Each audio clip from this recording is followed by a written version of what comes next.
Okay, few seconds to wait for the thing. It normally cuts off the first few seconds, and it says that my microphone is picking up the audio. Just gonna vanity check my own stream just to see if I'm being heard okay. Hold on just a second. My channel. Since no one is yet watching. How about that? Yeah, I think that's good. Okay, close that now. Right. Okay, so I just got back from seeing Infinity War. Thought the costume would be fun for the impromptu review / discussion. I was gonna originally write one from a blog, as I would normally do, but it's honestly a 50-50 shot at best as to whether or not I actually do that. So I thought instead, and I would make a video review. But then I thought if I had to edit something, it would be a 70-30 shot, not in favor of 70 as to whether or not I actually do that. So instead, what I'm doing is just turning on a camera and talking at it to let my feelings be known. So yeah, Infinity War, let's talk about that. Okay, first, spoiler-free version. It's good. You should definitely go and see it, especially if you have anything more than, or even just a passing interest in the Marvel Cinematic Universe or just superhero movies in general. It's a good movie, and I can't really say any more without getting into spoiler territory. So let's. Holy shit! There's a lot of death in this one. Right. Okay. Well, okay, there are a few spoiler-free questions you could ask, like, how do they handle juggling all the characters? And I'd say they handle that pretty well. The entire cast don't spend a lot of time, if any, together, but that's to break up the plot and have different things happening in different locations. There's a very expansive cast and a lot of locales that need covering. So, yeah, now spoilers. I was not expecting so many named characters to be killed off so quickly. So, like, before the title card, two named characters are already dead. Heimdall and Loki being those characters. By this point, I've warned of spoilers several times, so I should be, safe. Just, I'll reiterate again, please do not watch any further if you're worried about spoilers. I know the movie hasn't been out that long. Okay. So yeah, for all the hype he gets as a character, I was astonished that they killed off Loki so quickly. And I actually quite like what they did with the Hulk. Because what they did with the Hulk was he shows up at the beginning and he gets his ass handed to him by Thanos. Like, properly. I mean, he doesn't just lose, he loses very decisively. It's pretty one-sided. Thanos, he gets a punch or two in, but Thanos gets the upper hand, ultimately finishing him with a scoop slam hard enough that the Hulk did not get up. And ever since that point, the Hulk refuses to come out. He doesn't want to come out. And I find that really interesting because we've seen the Hulk up to this point as this id-ridden, unrestrainable force of anger that will fight anything. And now we've seen him scared, so we know that he's not that. Because the Hulk's lost fights before. but he's never really encountered someone like Thanos that beat him so decisively that he couldn't beat, that I don't think he believes he could win against.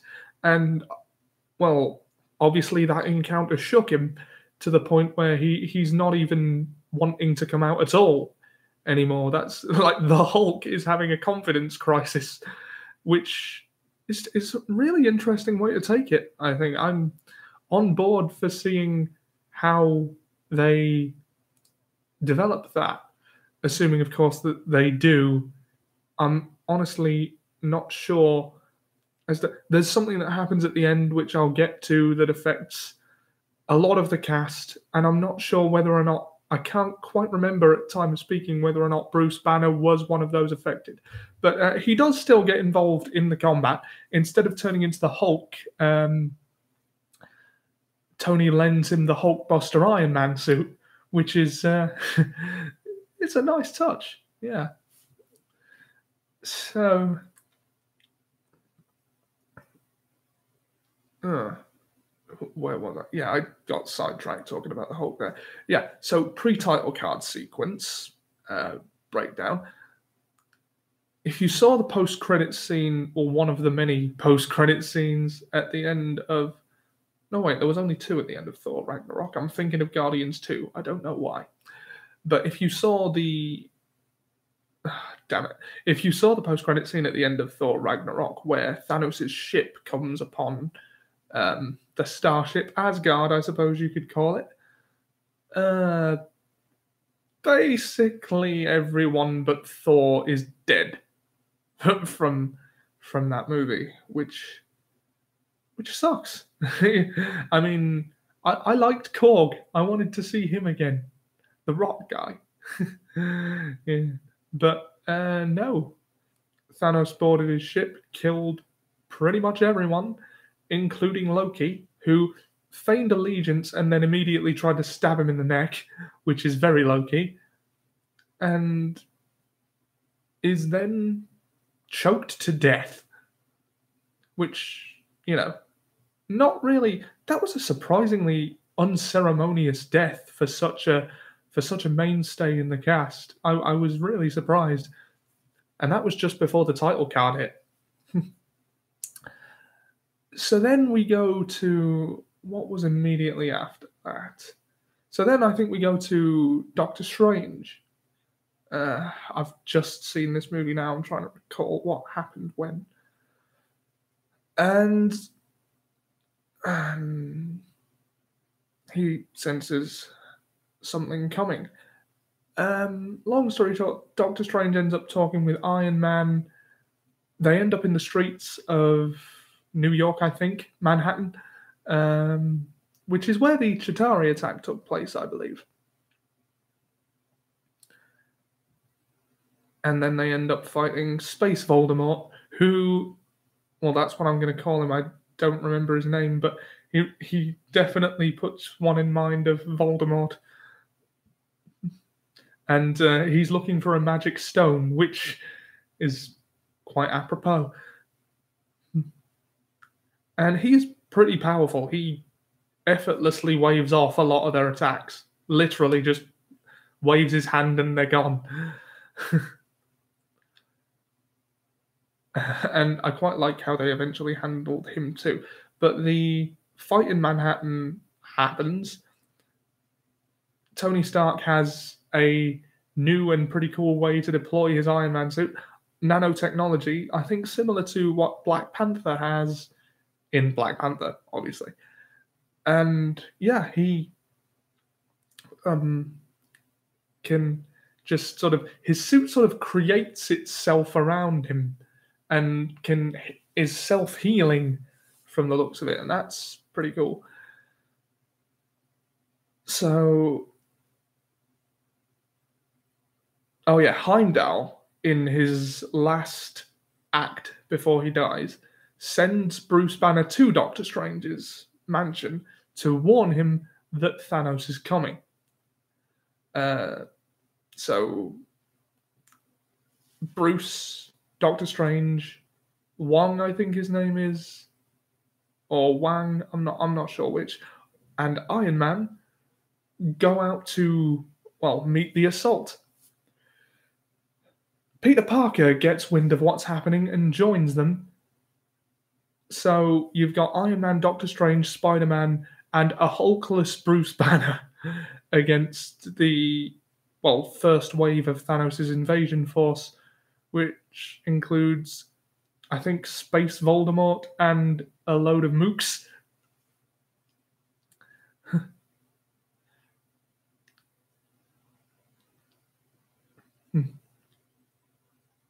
Sorry, bear with me. I'm just trying to recall the events. There's a big ring-shaped spaceship that appears, and obviously they want to take that out because, well, it's common sense to take out the enemy ship, isn't it? So Iron Man takes it upon himself to do that. Spider-Man follows him after being given the Iron Spider armor, which is great to see. Now, I'm not a comic reader, but I'm familiar with a lot of the iconic imagery of the comics. I have friends that read them and they show me things. So yeah, Peter gets the Iron Spider armor. He actually looks very like. I wasn't sure about the casting of Tom Holland when I first heard about it. I thought he was a bit young, but then he was pretty good in Civil War. I like Spider-Man Homecoming, and in this, like, yeah, I completely believe him as Peter Parker now. Yeah, I mean, I'm kind of a sucker for the Sam Raimi Spider-Man movies, but yeah, I like Tom Holland's Spider-Man, and he's pretty good in this, especially, like, the Iron Spider armor is pretty cool. But they end up in space. So Tony he boards the vessel to try and take it out from within. Spider-Man gets stuck on it and ends up involuntarily going with him. And so does Doctor Strange. Well, no, Doctor Strange is taken hostage and brought aboard it. So it's the three of them in space, and they've got to find a way to make the best of their situation.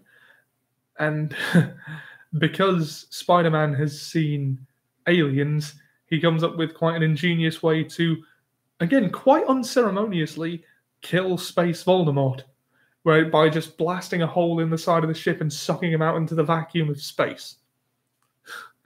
I had to laugh a little bit at that part, because it's like, this is a really powerful guy, and they actually kill him off quite simply. Actually, that happens a lot in this film.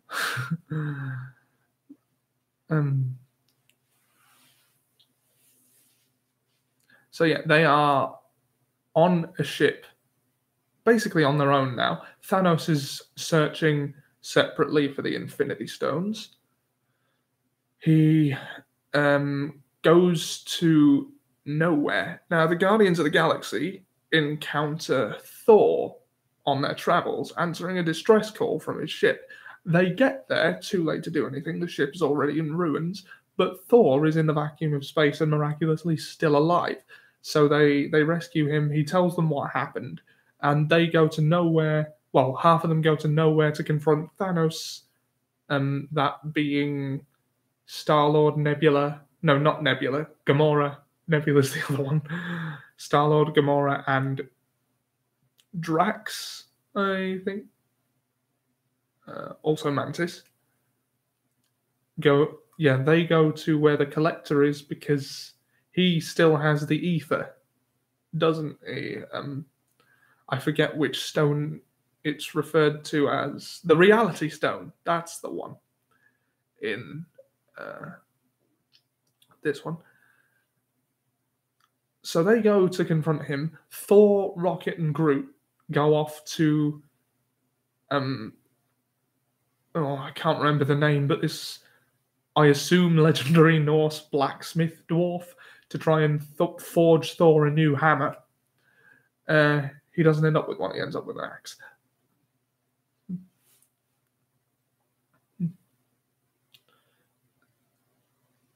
So, yeah. Okay, this is going to take forever if I just run down the film scene by scene. So, yeah, what did I think of it? I thought it was very good. No, like top, maybe top 5 material. I think I'm going to need to see it again. Perhaps I'll make an actual recap video if you want me to break it down scene by scene. Don't hold me to that. I'm terrible at consistency with recap videos. I've still got to finish those Game of Thrones ones. I will do that. But sorry, this is it. Costume itches a bit.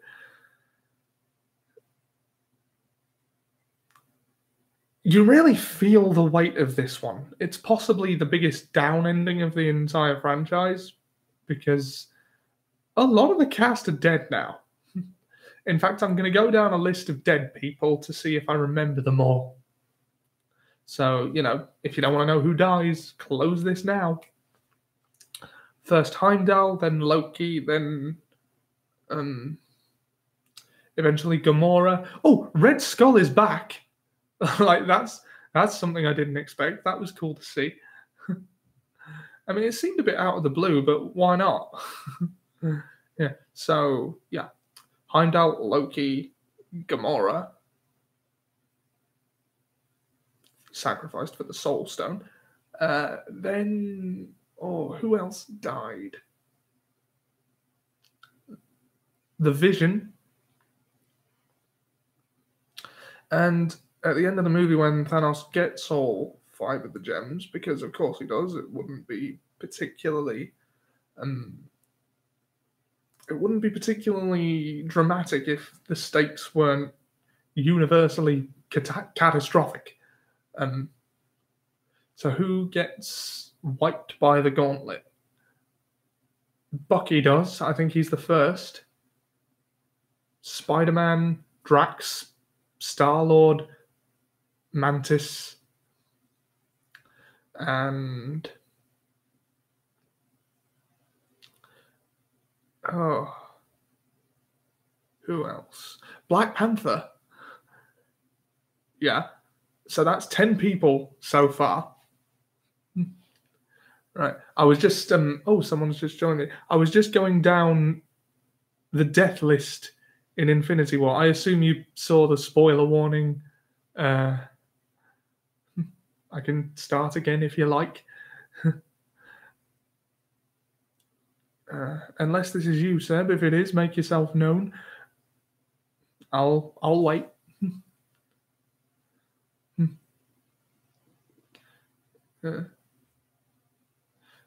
Please start. What, you want me to go down the death list? Like from the beginning?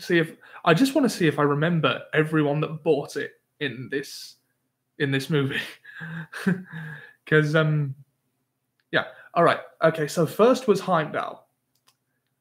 Then there was Loki. And then, unless I'm much mistaken... Oh, thanks for the subscription, man. Unless I'm much mistaken, the next one was Gamora. And then the Vision.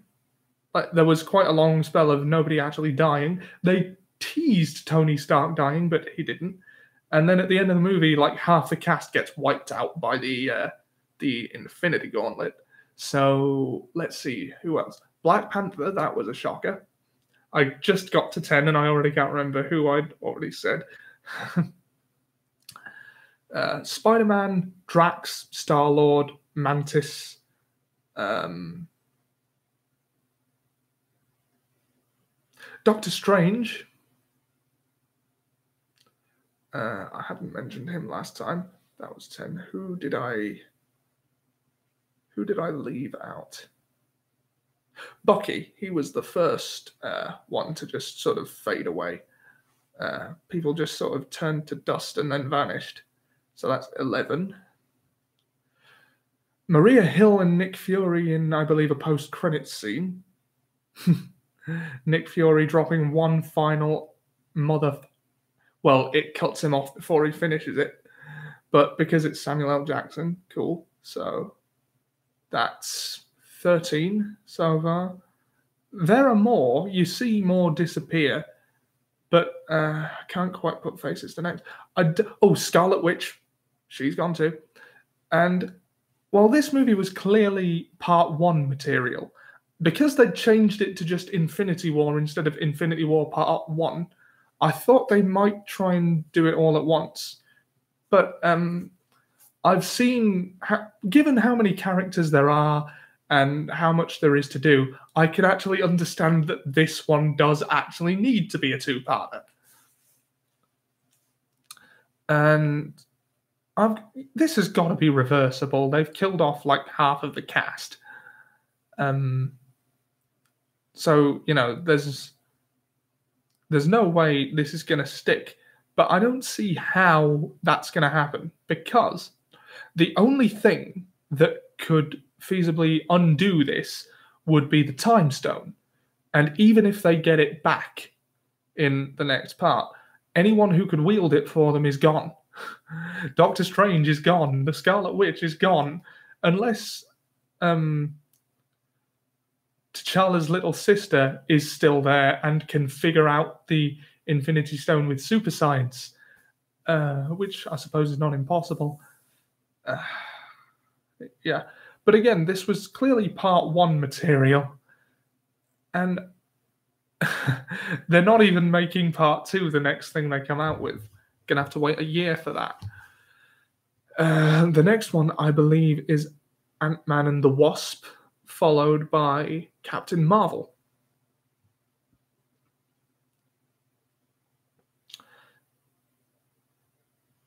How can you leave an Avengers movie halfway through like that? It's like, people are going to ask questions. But oh well. Yeah. I wonder if Stan Lee got deleted. That would be a turnout.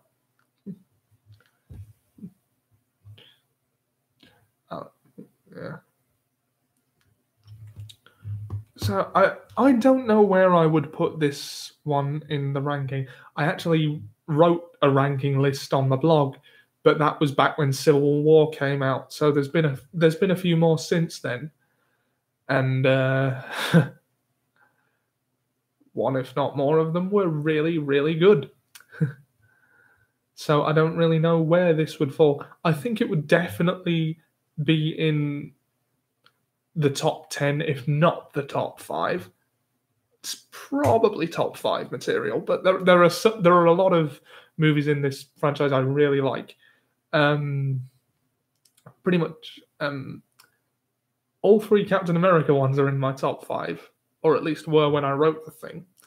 I don't really know how I'd organize them now. Yeah, that should probably point out that singular Captain America is my favorite Avenger, because I just find him to be a really good character.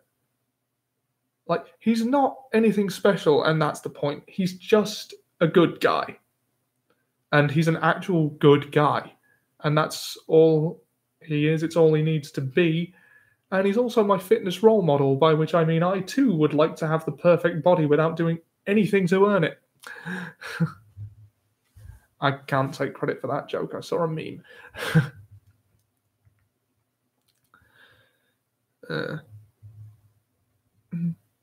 But yeah, I don't know what it is, but he just seems really relatable to me. And, he's just a down-to-earth, regular guy who happens to be in extreme situations.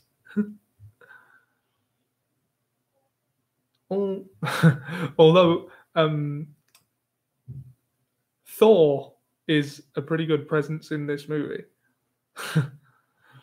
And he has complete control of the Bifrost now. And I noticed didn't get erased. So, yeah.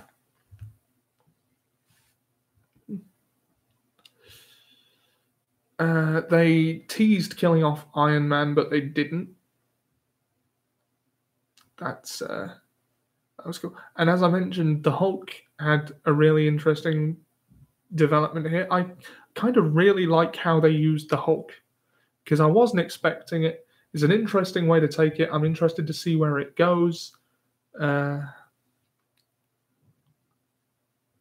They've got to be able to reverse what happened at the end, though. I don't see how, but they've got to be able to.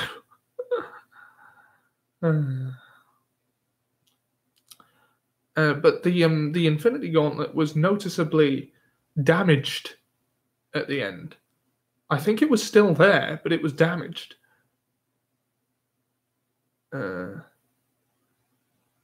also, I like the fact that they didn't quite show Thanos as this invulnerable bad guy. There were a couple of times when they almost got him, like by working together. And I don't know, one lapse in judgment or loss of control for temper would undo that for them, and it would cost them.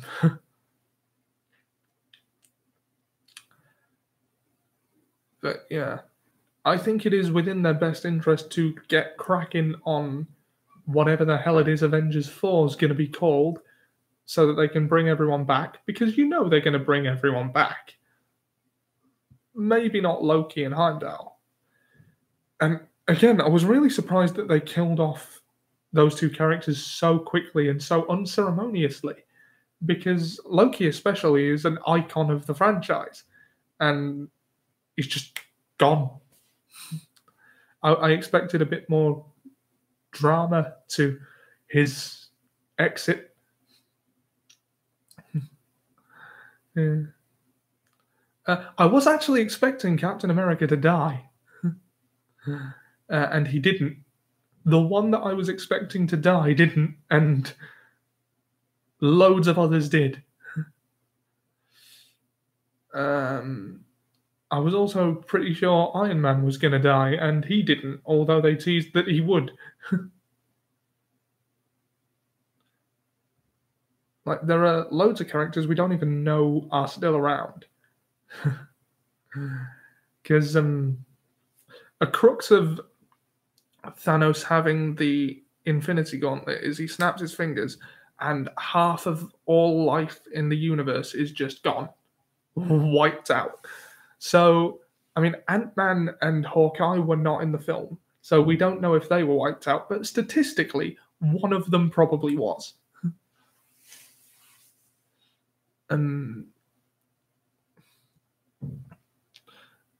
don't know what else to say. Do you have any questions about the film that might jog my memory of what happened in it?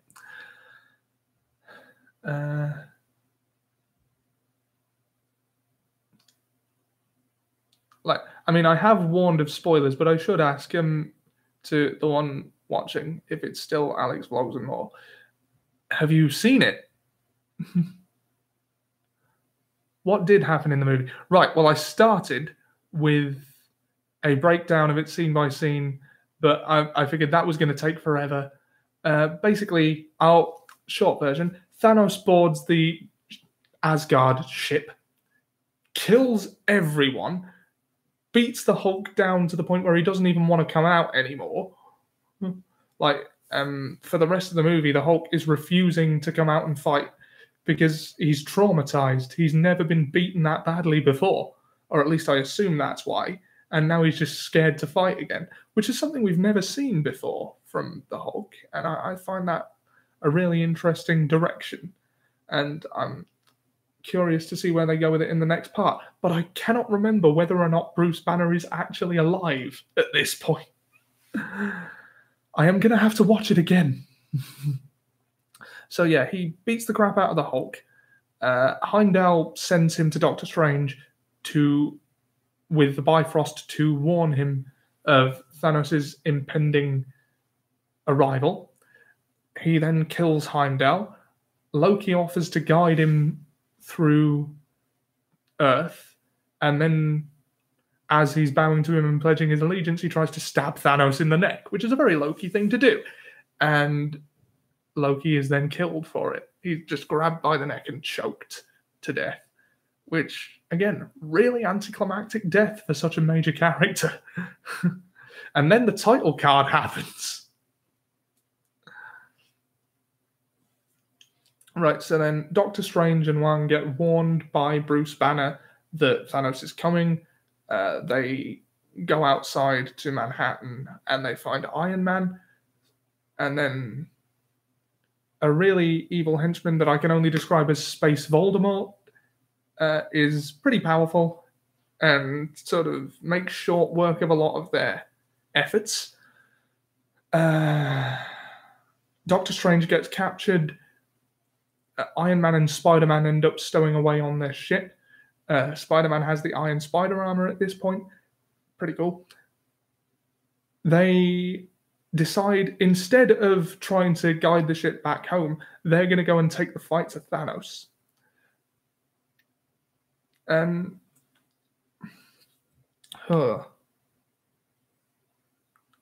Because Doctor Strange is protecting the Time Stone. Okay, thanks for the review discussion. All right, I'll stop now. Yeah, but yeah, it's been like half an hour. Maybe I'll wrap this up. Okay, if I had to fix a star rating to it, I would say definitely 4 out of 5, maybe more. I don't know.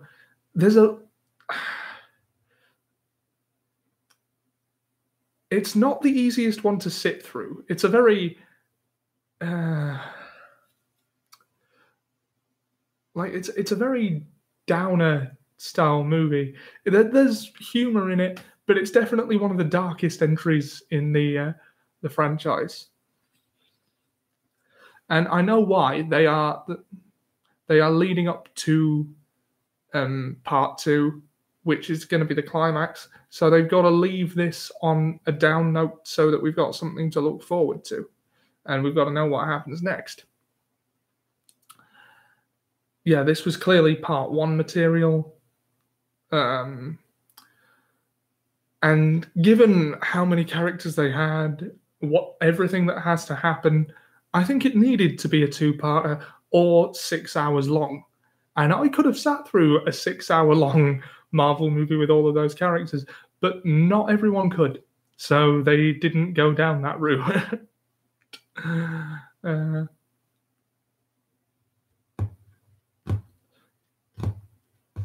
Yeah.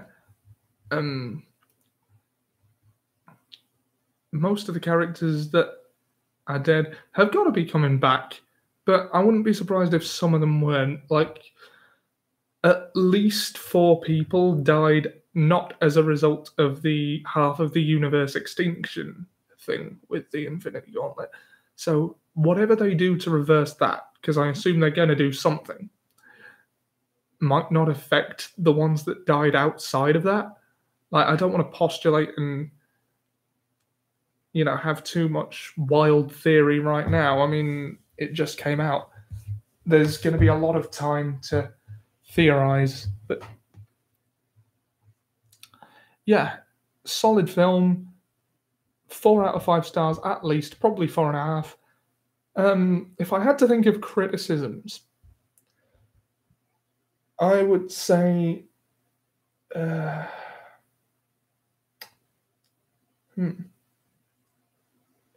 I'm trying to think critically about a film that I've only just seen, and it was a ride.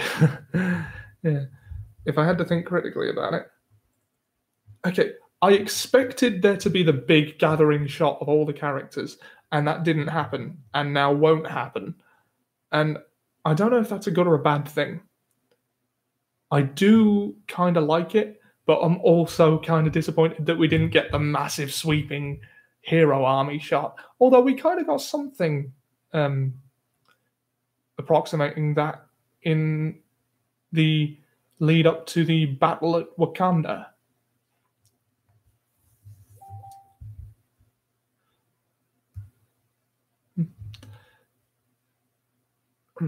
So,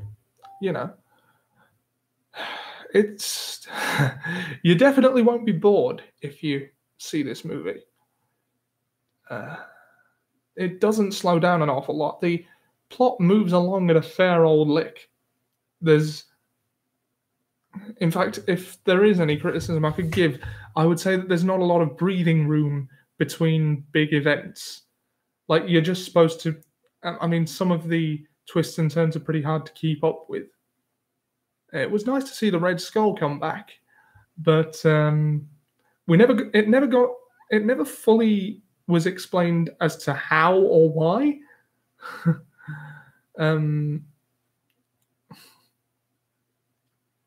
Unless it was and I missed it. So, some plot points could have done with a bit more elaboration. Some could have done with a bit less. It was a little rushed trying to juggle all those characters. It was always going to be, but it's still a criticism worth mentioning. But I think on the whole, they juggled it well.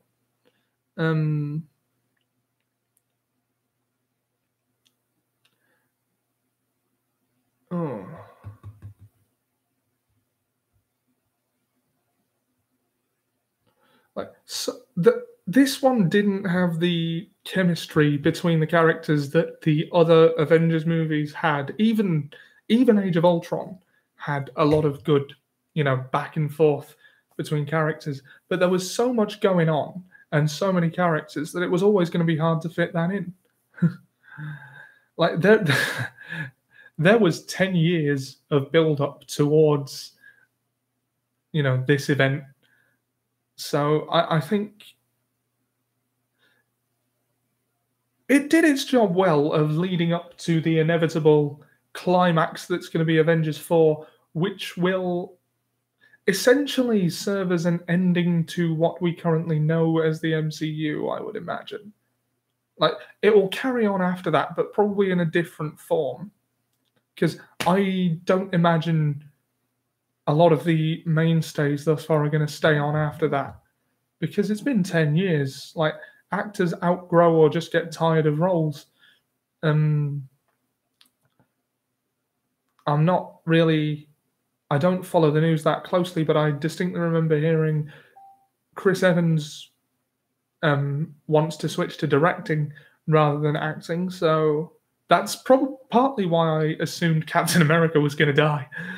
Robert Downey Jr. ain't going to do more if he doesn't want to. I mean, he has like all the money in the world.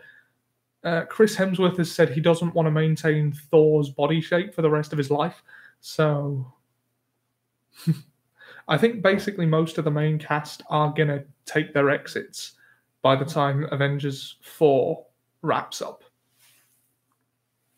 And hand it over to, a new, I won't say new generation, but a new, a new wave of superheroes that will take over for them. I'm probably going to stop following these movies religiously at the end of Avengers 4 because even before we knew what was happening, as far back as Iron Man 1, they were world building, and all of the world building has led up to this. So as far as I'm concerned, this being Infinity War and Avengers 4 will be the end of the story. And I'll be on board for the next one, but I probably won't follow it as closely because honestly, I'm a little burnt out. Like, not really, but I could take or leave the next 10-year mega franchise crossover project. Like, I've always tried to see these ones so far as soon as they come out or as close to, but I could. After Avengers 4, I'm going to probably pull back on that a bit. Just catch them when I catch them. Yeah. I was kind of hoping a couple more people would watch and talk about these, like, with me so that I'd have more to say. But that's really all I can say without repeating myself. Good film. Go see it. Please don't spoil it for other people like I just did. But then I did clearly tag spoilers and answered questions that were asked. I'm going to put in the description, if I can edit the description, do not watch if you don't want spoilers. But yeah, that was my thoughts on Infinity War, TLDR. Good, go see it. It's really down ending though. It's probably harder to sit through than most of them, but that doesn't mean it's bad. It's very good. So yeah, thanks for watching, and I'll see you next time. I'll probably have a more comprehensive review up at some point, hopefully. And I'll see you soon. Bye.